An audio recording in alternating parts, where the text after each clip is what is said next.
So in my personal life, I have never truly gotten the approval of my family for the choices that I've made. So my interests, my hobbies, even my friends have never really been to the standard that my family would like them to be.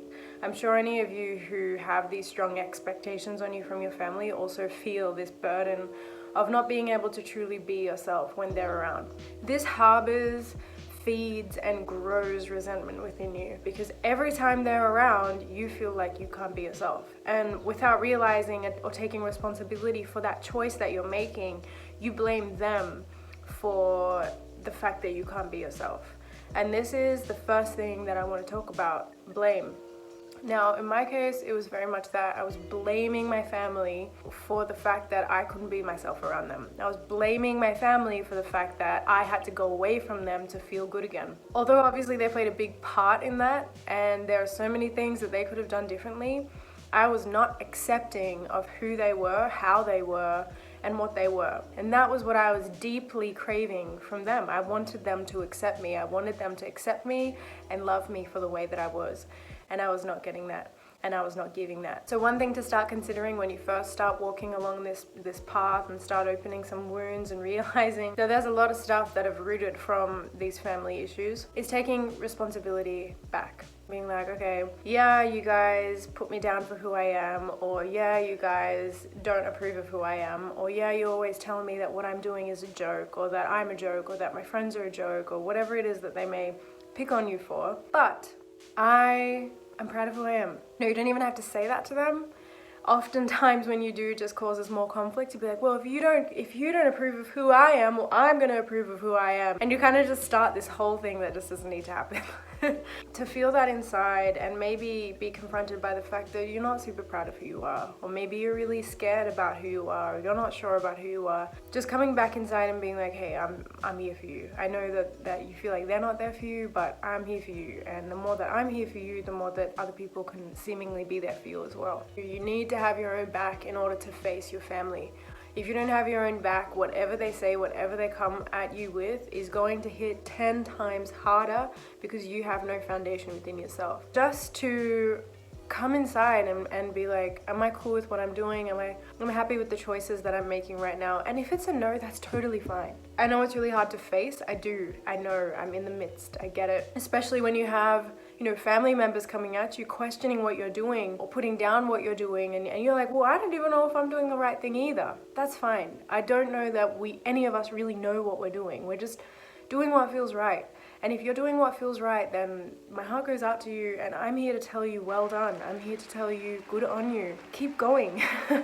And that's not to say you're not going to make mistakes. That's not to say that you're not going to make a left when you could have made a right. It's not about your choice. It's about your perception of your choice. If you can look at your choice and be like, well, okay, I ended up here and it's not as great as I thought it was, but now I'm this much closer to my goal because of this. It's your perception of your choice. It doesn't matter what choice you make. And I feel like family really puts that pressure on you, like, well, you chose not to do this, or you chose to do this, and I don't think this is right for you. It's very black and white, and we're very not black and white beings. We're multi-dimensional beings, whatever you want that to mean. We're not just sad and happy. I'm a little bit of sad and I'm a little bit of happy, and sometimes I'm a bit frustrated. It's just not black or white. There is no right or wrong about how you can go along your path.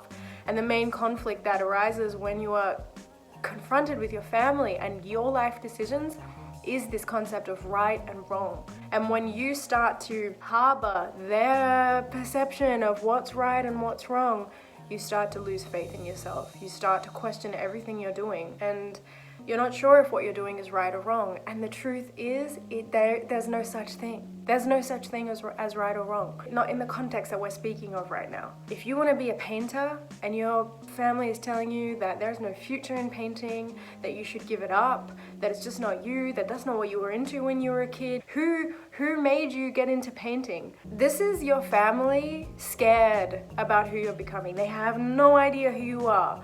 All of a sudden, little whatever your name is has turned into somebody that they have no idea. Where did they get this from? They're scared. And to play into their fear, you're only doing yourself an injustice. And this isn't to say that what you're doing is the right thing. It's not to say that You have figured your life out. I honestly can't claim that I figured my life out, and I'm doing my best to follow my heart and experiment with things that truly make me happy. Another thing that I wanted to mention was not to let it stop you in your tracks. Because sometimes you're kind of in this really amazing flow and a family member comes at you and is like, why are you working on that? Shouldn't you be studying? Shouldn't you be working? Going on with the same painting example, you could have had the next Picasso caliber painting in your hands, and because a family member comes at you and tells you you're not a painter, you rip that up and give up on that dream. People have done that. I've done that. And I'm sure this has happened to a lot of you guys out there, where it's like, yeah, I'm enjoying this. I like this. This is fun. And then just being like, hit with something that just totally hurts and puts you down and crushes you. And then just feeling uninspired and unable to get back up on that ladder and what happened? All this doubt and all this anxiety comes back up. The way to stop that from happening, or the way to kind of lighten the blow, again, is to be like, cool, that's their opinion and that is how much of me that they know. But truly, the person that knows me the best is me. They know parts of you, but they don't know the parts that have been growing up. They've only been there for you in your life for a certain amount of time. And that doesn't invalidate what they have to say, but what they have to say is not necessarily correct. And again, it's not black or white, like, shut up, you don't know what you're talking about, or yeah, you're right, I should just give up. It's finding the middle ground and being like, look, I hear you, but I'm gonna continue this because I'm enjoying it. But if something about what you're saying is meant to come through to me, I'm open to that. That's really powerful, because you're neither denying nor are you accepting it as your truth. You're just letting it be what it is. It's their opinion, no matter how harsh it might be. So it's very important to remind yourself, okay, maybe this isn't what I'm gonna do for the rest of my life, but right now it feels really right, and I'm gonna continue to support this and nurture this. Even though my family doesn't believe in it, I'm gonna believe in it because I want to. Make sure it's not out of spite or out of revenge, but more so just as a love for life, a love for yourself. I've really found something that I like to do. If you're at a point where you have no idea what you want to do because you feel like your family is that much on you, it's time you start breaking some cords, cutting some cords energetically, emotionally, physically, mentally. Pull away a little bit. Even if you're living with your family, just start to do some techniques in just regaining your power back and being like, I'm open to finding what it is that I desire to do in life. I'm open to experimenting. I'm open to doing something that my parents haven't suggested. I'm open to also doing something my parents have suggested, but I would really love to willingly make that decision myself. Just really painting that out clear as day. I have met a lot of people as well who have that sentence, I can't. You know, it's like, I always wanted to do dance classes, but I can't.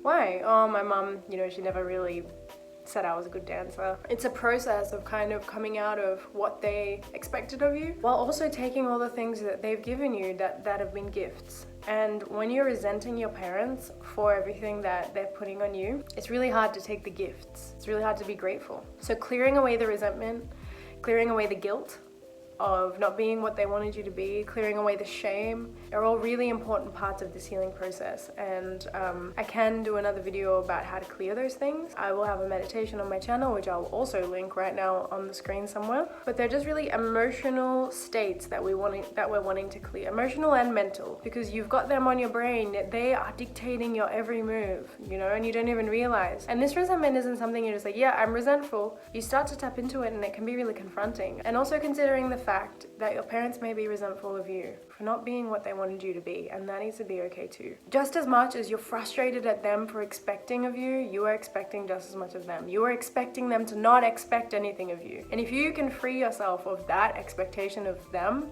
you will be free of their expectations of you, because you don't have any expectations. You don't have any expectations of them. You don't have any expectations of yourself. You just love yourself and you just love where you're at. Being in a place where you can see another and hear out another, even if they're insulting you. And that feeling is something you can't really compare to anything else in this world. And you will find it along your journey, along your self-love journey. I wish you so much love with family. It's something that is for a very divine reason and here to teach you lessons. And that can, even if you don't have children, just in your relationships and how you act, that can change just by breaking this cycle. Thank you guys so much for watching. I trust that my process helps you in some kind of way with yours. Thank you so much.